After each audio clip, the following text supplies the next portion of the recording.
una de las virtudes que produce mayor felicidad y unidad entre los seres humanos es la fidelidad. ¿Verdad que sí?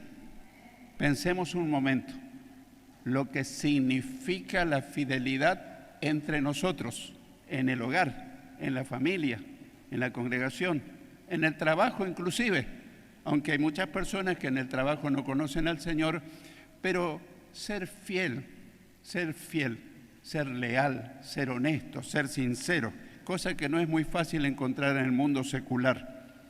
Fidelidad en el noviazgo. Fidelidad en el noviazgo. Fidelidad en el matrimonio. ¿Cuántos matrimonios se han desintegrado por falta de fidelidad? Fidelidad en las amistades. ¿Cuántas amistades han terminado por falta de fidelidad del uno para con el otro?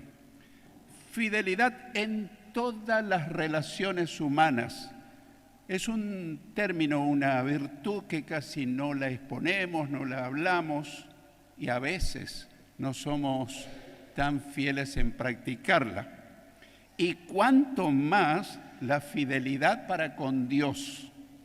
Eso es supremo, es vital, ser fiel para con el Señor. Eso mueve el corazón del Señor. Él cuando mira, examina y ve nuestras intenciones más íntimas de la mente, del corazón, le conmueve ver a los hijos que son fieles para con Él. Eso mueve el corazón de Dios, mueve su voluntad, se predispone para extender sus favores con los que son fieles con Él, con los que son fieles con Dios. Si le somos fieles, recibiremos bendición tras bendición, porque Dios es un Dios de bendición. ¿Y por qué a veces no llegan las bendiciones? Bueno, las consecuencias es por falta de fidelidad, no de parte de Dios, porque Él es fiel intrínsecamente. ¿Qué quiere decir eso? Él en sí mismo es fiel, absolutamente fiel por su naturaleza divina. Puede dar respuesta a nuestras oraciones. A veces algunas oraciones nuestras no tienen respuestas y es probable que por falta de fidelidad para con Él. Puede ser que también nos falta prosperidad económica y muchas otras bendiciones, pero si le somos fieles, Él también será fiel con nosotros. El salmista decía, joven fui y he envejecido, y no he visto justo desamparado ni a su descendencia que mendigue pan. El pan no te va a faltar en tu mesa nunca. Pero yo he conocido a hijos de Dios que andan en la miseria. Bueno. ¿Será que son tan fieles como Dios espera? Dios por su naturaleza divina es fiel, muy fiel, siempre fiel en sí mismo. Pero, acá viene un gran pero. En su relación con los seres humanos, quiero que escuches muy bien, Él es fiel con los que le son fieles. Puede parecerte paradójico, contradictorio, pero Dios es fiel con los que le son fieles. Porque la fidelidad es una cuestión recíproca. En un matrimonio, por ejemplo, si el hombre es infiel y la mujer es fiel, no funciona. Tiene que haber fidelidad de ambas partes. ¿Estamos de acuerdo? En una amistad, en un trabajo, el empleado con el patrón, en todas las relaciones, la fidelidad demanda de las dos partes. Tiene que ser una fidelidad recíproca. Así que Dios es fiel en su naturaleza divina, pero Él es fiel, muy fiel, con los que le son fieles. En el Salmo 18:25, yo estoy usando la PDT, que es la versión Palabra de Dios para Todos, leemos, Dios es fiel con los que le son fieles. Dios es fiel con los que le son fieles. Digo esto porque escuché en el transcurso de los años a cristianos decirme, ¿cómo dice que Dios es fiel? Y mire lo que me pasó. Y empezamos a hilar finito y nos encontramos con que Él no le fue o ella tan fiel como debiera haber sido. Así que Dios es fiel con los que le son fieles. Y nos preguntamos, es bueno que nosotros nos contestemos, ¿somos siempre fieles con el Señor? Yo quiero que en este momento le hables a tu conciencia y yo a la mía. ¿Somos fieles siempre con el Señor? ¿Somos fieles en todas las cosas o solamente en algunas? ¿O solamente de vez en cuando, esporádicamente? ¿Somos fieles en nuestros diezmos y ofrendas? ¿Somos realmente fieles en los diezmos y en las ofrendas? Por si alguien no conoce lo que significa diezmo, es la 10ª parte de lo que gano. Un comerciante tiene que calcular sus ganancias y no poner el diezmo del ingreso bruto, sino de lo que gana. Diezmo quiere decir la 10ª parte de lo que gana. Un empleado le es más fácil porque tiene un sueldo.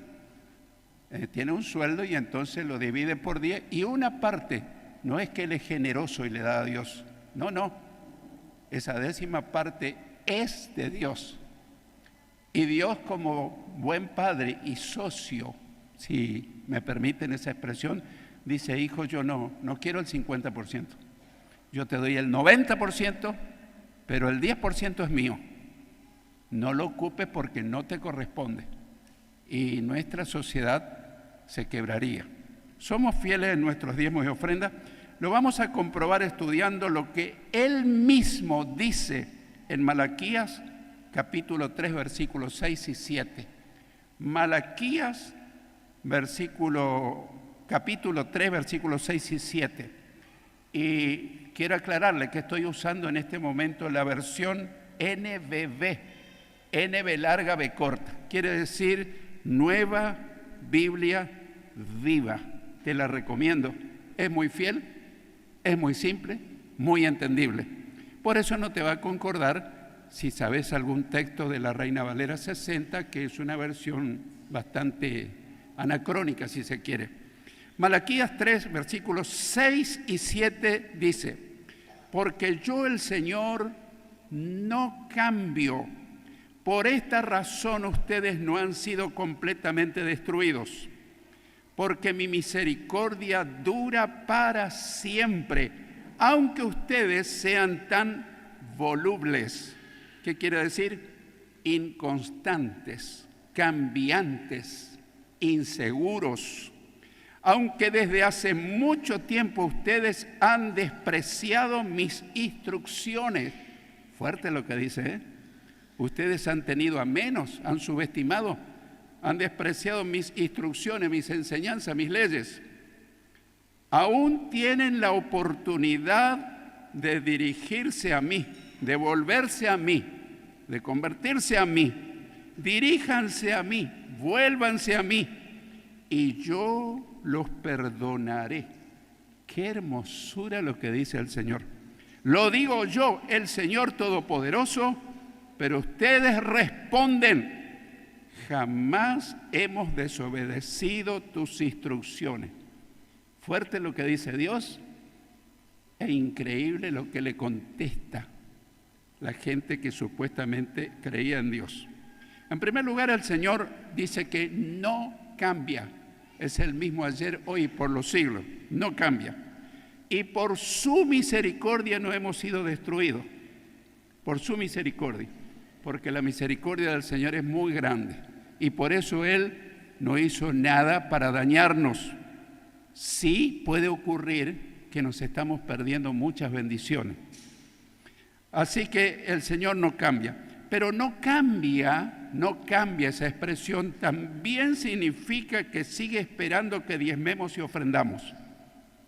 Y digo eso porque hay muchos predicadores, especialmente calvinistas, que enseñan por internet y televisión que el diezmo ya no hay que dar, que eso es una cuestión de la ley. Yo voy a aclarar un poco ese tema.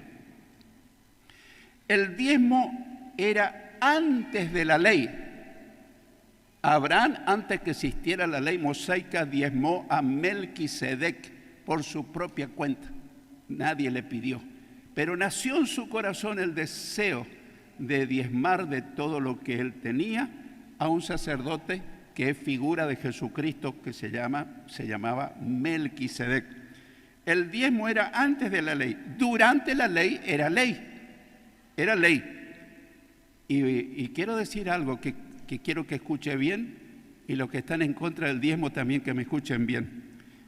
El diezmo también es después de la ley. En este tiempo de gracia, el diezmo no ha desaparecido. Y te voy a dar razones bíblicas y lógicas.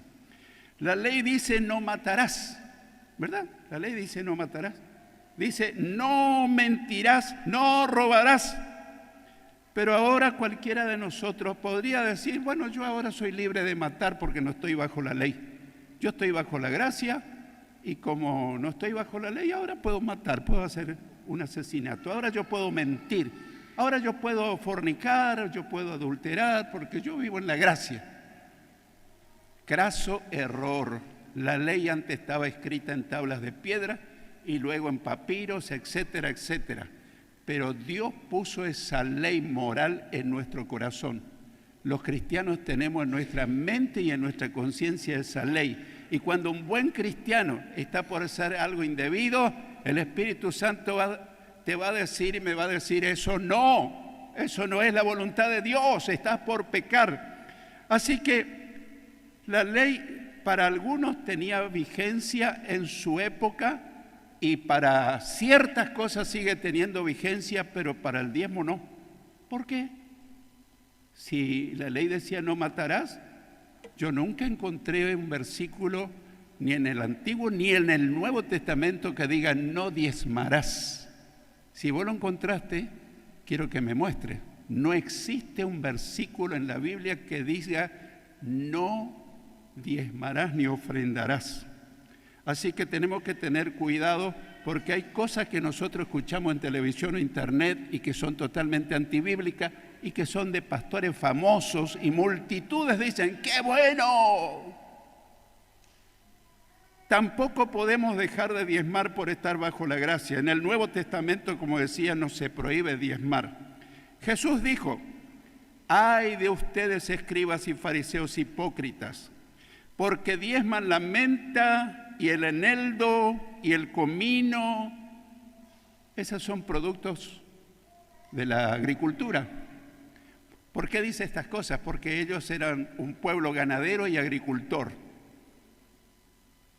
Pero a nosotros, si trasladamos este texto a nuestro ambiente moderno y contemporáneo, no diría estas cosas. Pero es aplicable el mismo principio.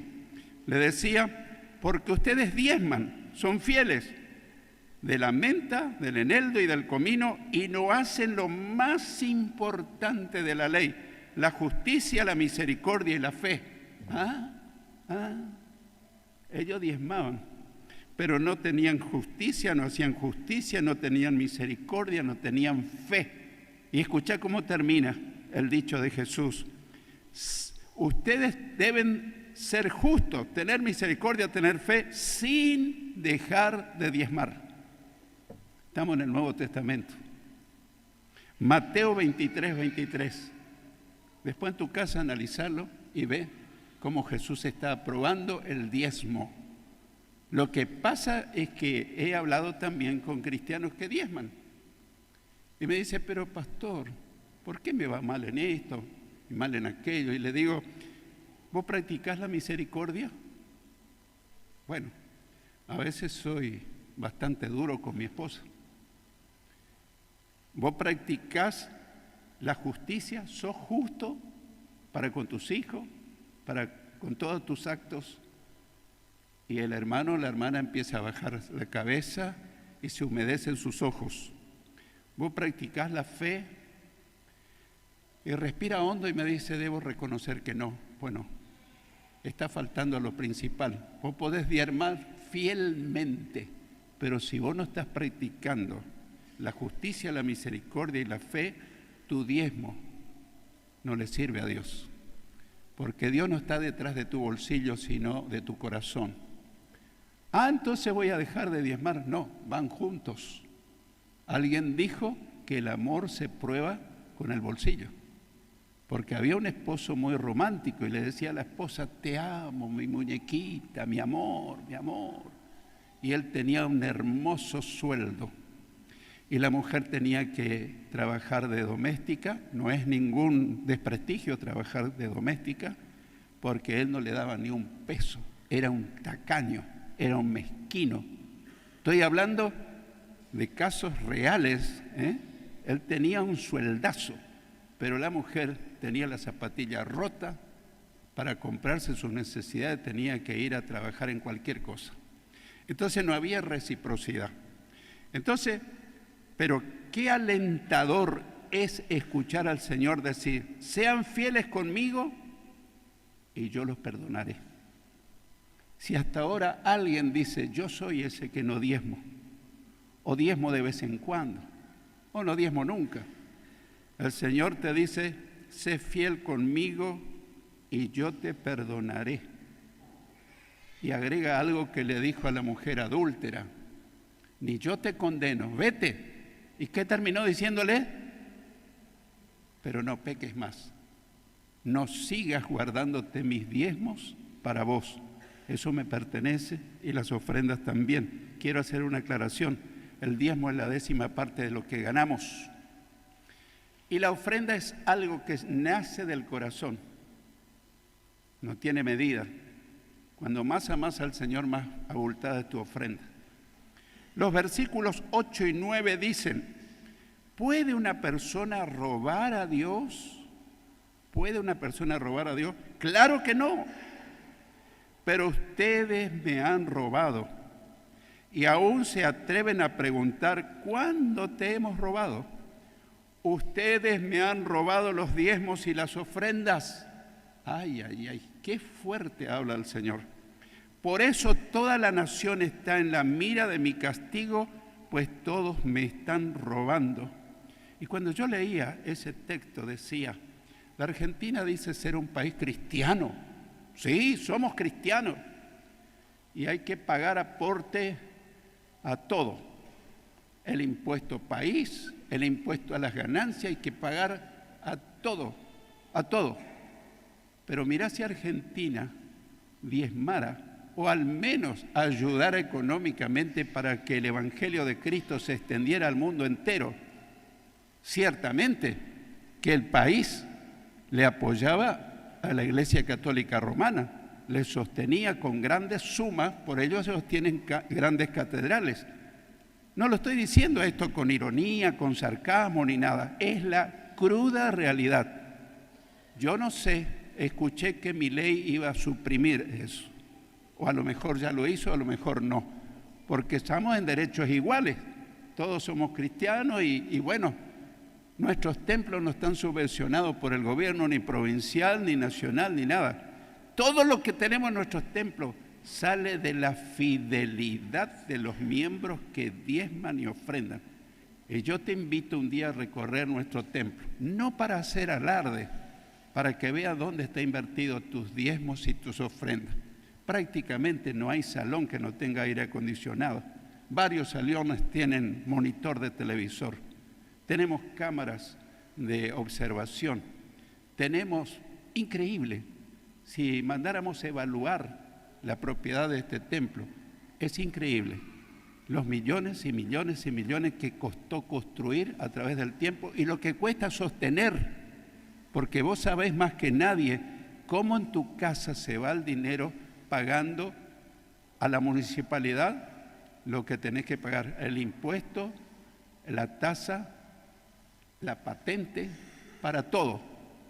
Un edificio como esto se sostiene con dinero y ese dinero no cae del cielo, ese dinero sale de tu fidelidad para con Dios. Porque eso no queda para ningún pastor, eso es para la casa de Dios, que al final de cuentas es tu casa.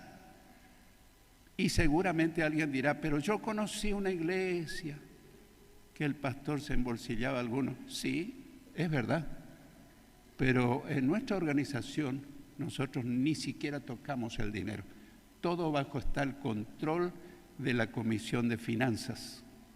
Y cada que nos dan una ayuda, yo me siento sumamente agradecido, me hacen firmar para que haya un comprobante, cuánto me dieron, cuándo me dieron y que haya una salida en la contabilidad.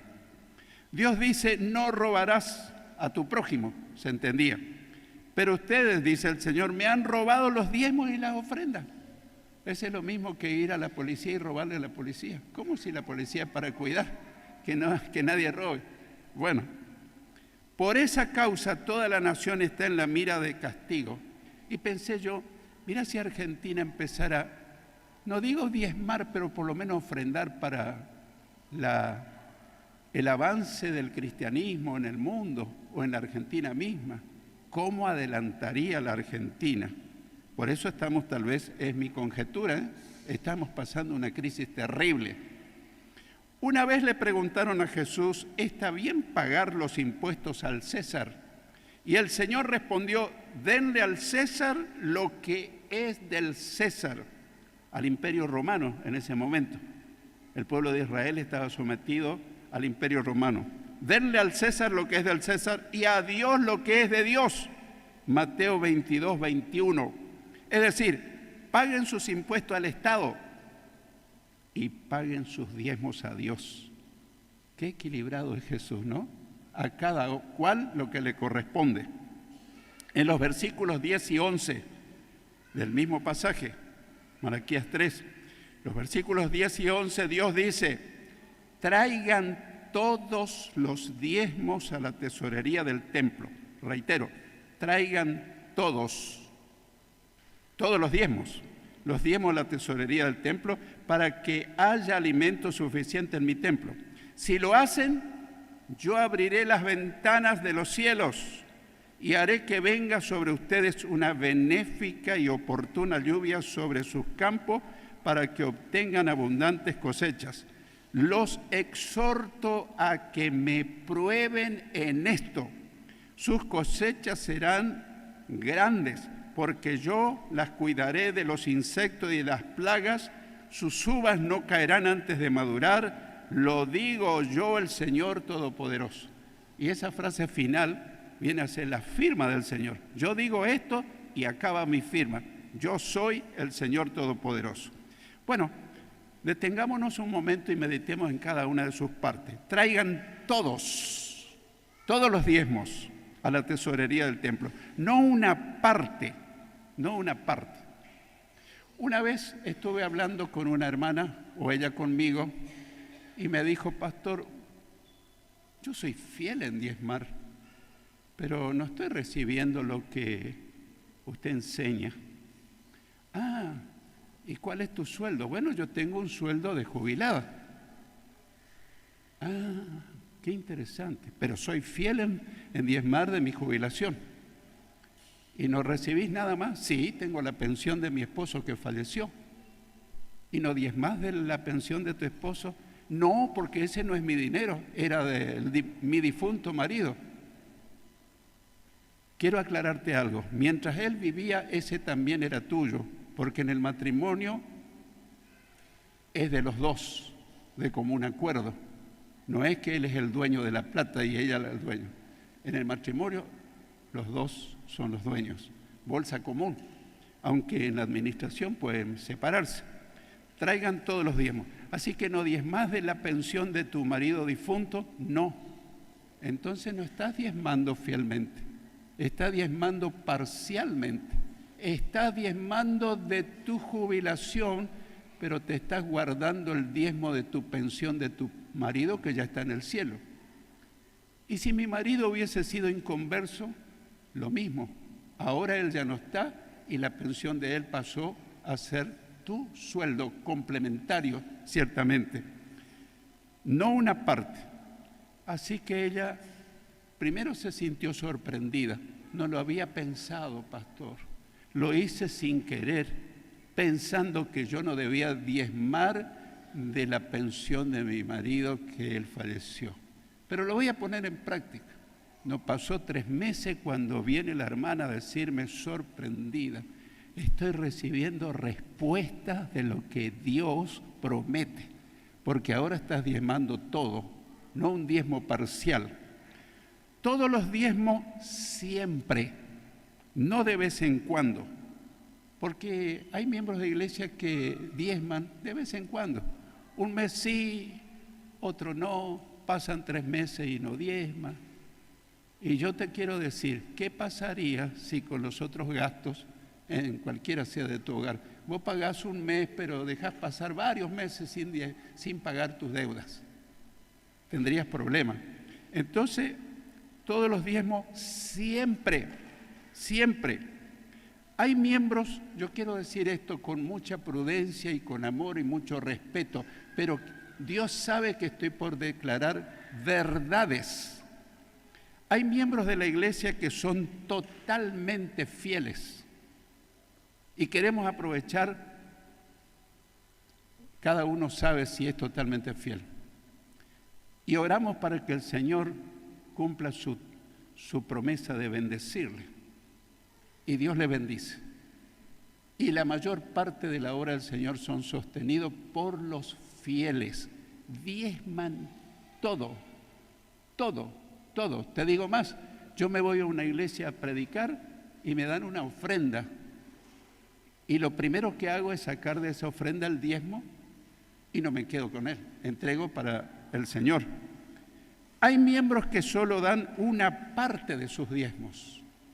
Es como autoengaño. Sí, yo ya diezmé ya, pero ¿es todo?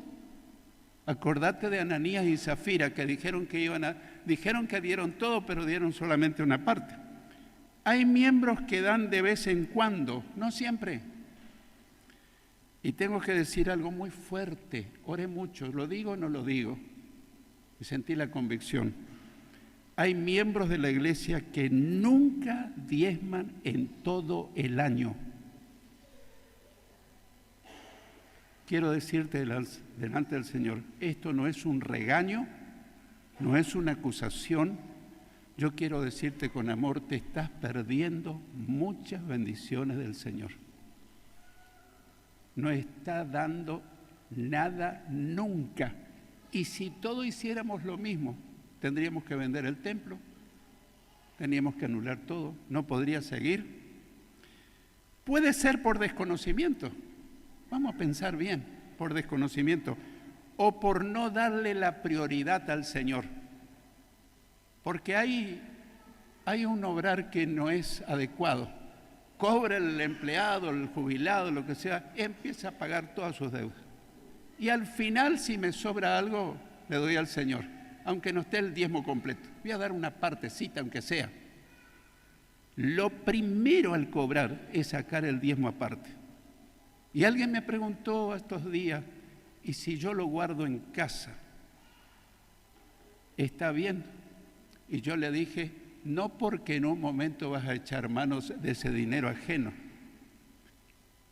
Y esa persona me dijo, tiene razón, eso es lo que hice varias veces y después me costó reponer.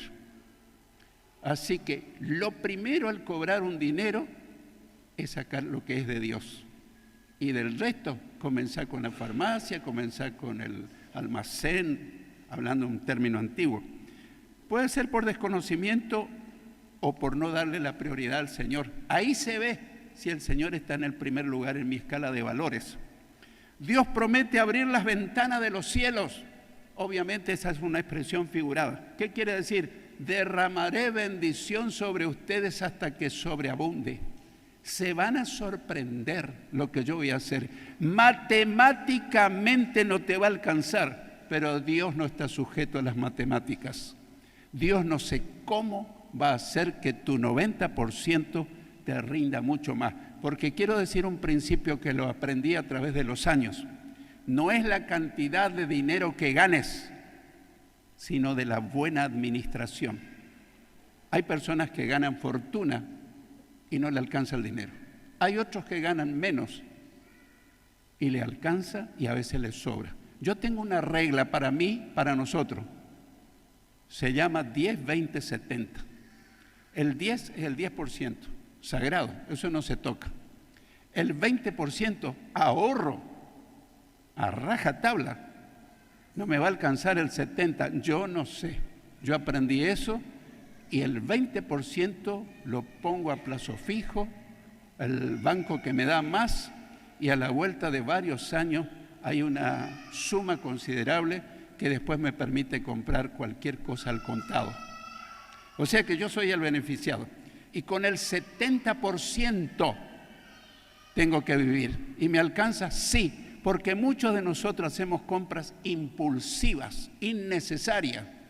Dicen los economistas y psicólogos que cuando vas a ir al supermercado, desayunes o almuerces o meriendes bien. Porque si vas con hambre, ves el paquete de masita que tal vez no es indispensable, lo compro. Ve otra comida, lo compro. Ve el chocolate, lo compro. Y al final de cuentas te fuiste en cosas superfluas. Entonces, hermanos, 10, 20, 70. Hay algunos de acá que lo probaron y le ayudó a comprar el auto al contado. Y esta receta, 10, 20, 70, 10 para el Señor, 20 para ahorrar, 70 para vivir. Dios promete abrir las ventanas de los cielos. ¿Para qué se usan los diezmos y las ofrendas? Ya lo expliqué. Para sostener este gran edificio, seguir creciendo. Tenemos aspiraciones de comprar más terreno, agrandar más el templo, ganar muchas personas para el reino de Dios. Y creo que este templo va a quedar chico, pero tenemos que ser fieles.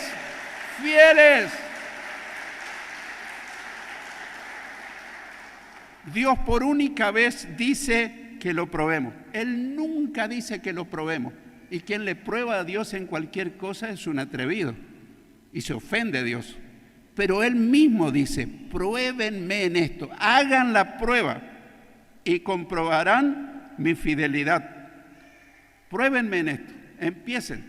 A veces es falta de fe, pero si lo probamos en esto, Dios es fiel con los que le son fieles. Y por último, concluimos con lo que Dios asegura en el versículo 12. En el versículo 12 dice, y todas las naciones los llamarán afortunados, porque la suya será una tierra caracterizada por la alegría y la abundancia. Lo digo yo, el Señor Todopoderoso. Yo les aseguro, dice el Señor, pongo mi firma, pruébenme. Pero también hagan todo lo otro que corresponde. Pero recordemos que Dios es fiel con los que le son fieles. El que tenga oídos para oír, que oiga lo que el Señor nos está hablando.